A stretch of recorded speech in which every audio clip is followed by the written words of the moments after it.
All right, I gotta be real with everyone. It's 9 p.m. on a Saturday night. I have to get a video out by Monday. It was supposed to be out on Friday. My full-time job now is being a YouTuber, and essentially I'm supporting myself by now I have an agent, and my agent helps me get brand deals, brand integrations for YouTube videos, and I am now supporting myself off of these brand deals. I was straight broke for like the past 2 years, and obviously I've done, a fair bit of social media during that time, and now finally the social media is getting to a point where that can help sustain me because I'm not quite there with triathlon. The issue is then when I run into something like this, an injury, which is, it's completely my own fault, but it's also an occupational hazard. It makes it way harder to make videos. So I filmed this, this video about my Achilles, and it's just not a video I'm passionate about making at all. It hopefully is informative for some people, educational, and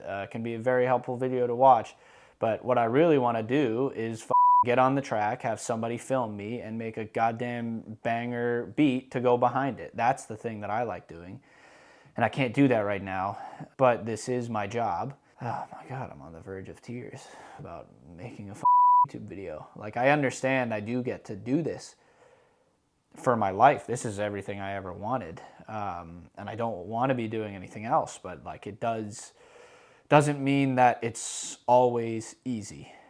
So,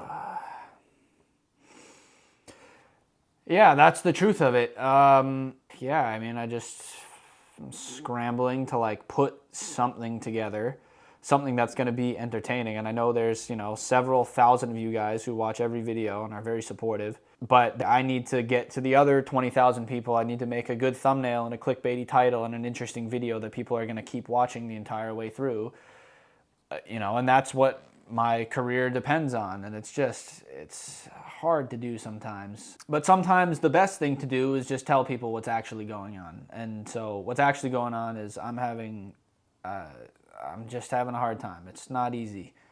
It's not easy to be injured when your career depends on you being able to work out. So I know it's temporary, and I feel like mindset-wise I've been doing very well to not let it get to me, honestly, or to occupy myself with other things and to be patient with the recovery process. But yeah, man, sometimes being a YouTuber sucks.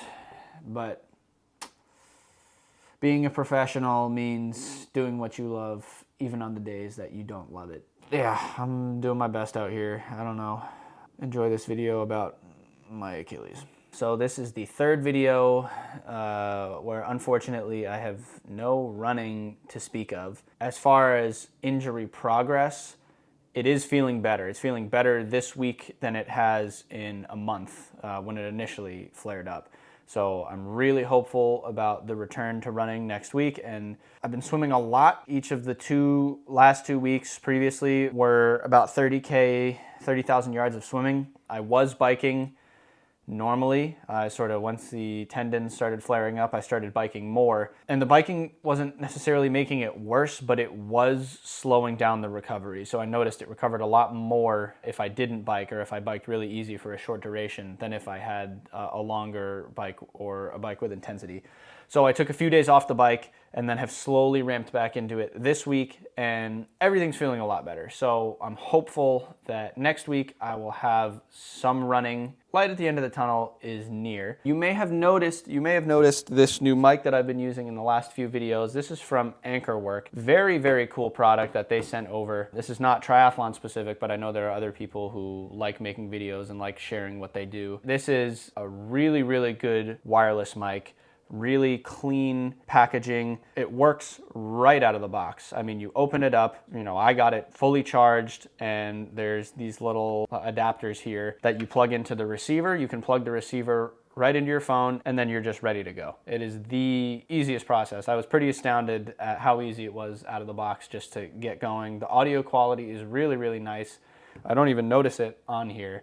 So it definitely ups the video game. It works from like 200 feet away or so. Just really tidy package overall too. So really cool product. Thank you to Anchorwork for sending this over. Definitely, if you are a video creator and you're in the market for a wireless mic that works with iPhone or a camera or Android, definitely check out Anchorwork. Also, 2 videos ago, I made a little running montage with a new song I wrote in the background.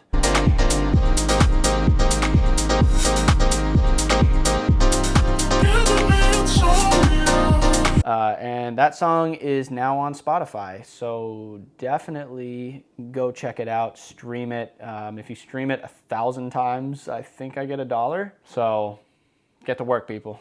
This is actually the second time I've injured my Achilles. The first time was 7 years ago at the end of my freshman year of college, and it was my left Achilles. So I have now, 7 years apart, injured both Achilles. The first time, it took months. Context here, January, February of this year, I developed a stress reaction in my left foot. So I was out for about a month from that, and then the rest of the year, you know, we're already into, I believe mid-March by the time I started taking steps again. And then April when I start running, and I'm a freshman at a Power 5 Division I program. I'm really motivated to try to contribute to the team, to try to prove my worth, and just throwing myself back into these workouts. It's the end of the season. We're getting into conferences. We start doing high intensity track workouts in spikes, and I believe that is what led to the first Achilles flare-up 7 years ago. I was running 64-second pace on the track in spikes, which at that time, you know, I said here, you know, it felt pretty chill, but clearly my tendons felt differently. 2 days later, I said Achilles was pretty sore this morning for some reason, and then the next day on Friday, it just didn't feel quite right. So ended my season there. And then my next post was 2 weeks later, where I hadn't quite taken a break. I was playing a lot of basketball and a lot of soccer with my friends. And I guess it seems like the Achilles didn't get worse. All I said is it hadn't fully healed. It was sore, it was nagging here and there, but then it didn't bother me. Now a week into running, I said it was pretty sore, bordering on painful, so I took some time off. June 2016, there really wasn't much running. And, you know, I sort of started to try to build back up here already at the end of June. And it's, you know, I'm just trying to start running consistently again. And then into July, the pain wasn't gone. And so I decided to take even more time off. I took basically all of July off. And really what my issue here was, I wasn't going to PT. I was convinced that I could figure it out myself. And then I think finally at the end of July, maybe early August, my mom was like, dude, you need to go see a physical therapist. You clearly have no idea what you're doing. And looking back now, I actually maybe was on the right track with the slow buildup and the exercises I was doing. My one mistake was that I thought it had to be painless for me to be running again, and that I wasn't accepting even a small amount of soreness. Went to a physical therapist. They helped me come up with a rehab routine and sort of a return to running, and here I am running 7 miles. You know, September became 40 miles a week, 50 miles a week, very little cross training, mostly back to running, back to working out. And then we're back to 60, 65 miles a week, which was a little bit lower at the time than full volume, but still, I'm running again. But that took until October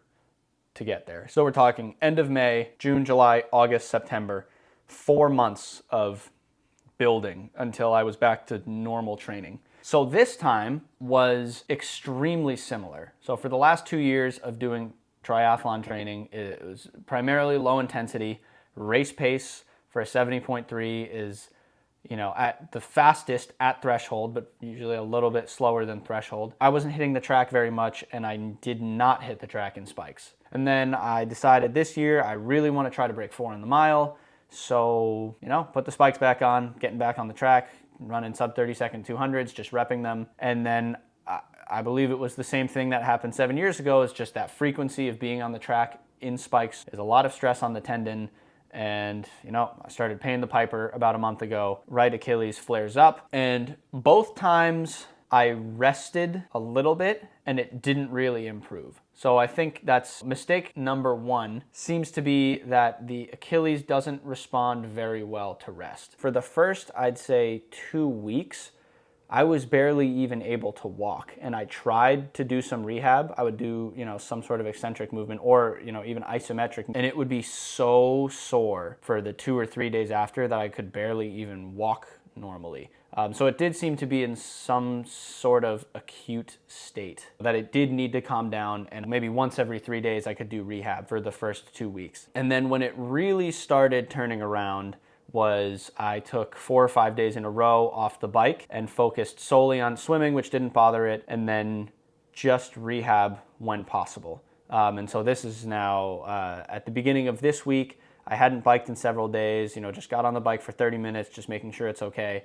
And now, by the end of this week, it's Friday, I'm able to do a lot of rehab. And now I think the loading progression can begin. So it's really interesting because there doesn't seem to be a consensus on what is the cause of these injuries and what is the best way forward. There's a lot of disagreement, and this article even says here, despite the prevalence of these injuries, a limited number of investigators are conducting fundamental basic science studies focused on understanding processes governing tendinopathies and tendon healing. So basically, all we really know is that some sort of progressive loading protocol is necessary for the Achilles to come back to health. And I believe it's because it realigns or aligns new collagen fibers that make up the tendon in the direction that the load is being produced. But other than that, it's unclear what causes it to go from a state of sustainable regeneration when you're just doing normal running and normal load to maybe when I got on the track for a 15 by 200 in spikes, it misaligned the collagen fibers and the Achilles is just boned, and that's what causes the pain, and now I need to realign it. I couldn't really find any concrete answer on why that happens, but it is clear when you overuse a tendon, it's going to get pissed off one way or another, even if it's not necessarily inflammation that needs to calm down. All that is to say, in the first bit, it was very, very sore, and I had to be really patient and wait for it to calm down. And in addition to cutting out the running, I had to cut out the biking. And now that it seemed, it's not very painful,